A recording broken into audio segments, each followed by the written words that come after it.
Ahem, ahem, ahem. 5 seconds, Mr. Burgundy. 5 seconds, my left eye socket. Do you know how lucky you are I'm even here? And we're on. Pooh! You just can't make me be on. We're live. I could crush your little head, you know that, don't you? Live and on the air. I don't need to listen to you. That's correct, sir. You don't. You're here voluntarily. Don't be ridiculous. I'd never agree to that.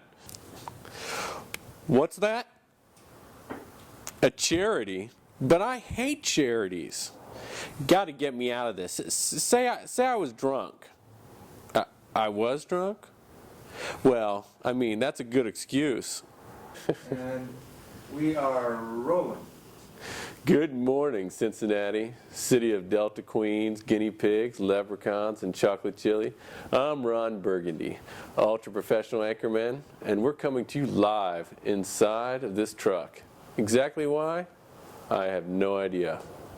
Fill the truck. Fill the truck? That doesn't sound safe. Okay, very funny. Fill the truck, fill the truck. So if you're so smart, would you care to tell me what we're filling it with? Boxes.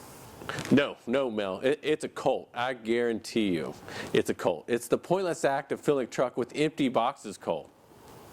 They're what? They're not empty?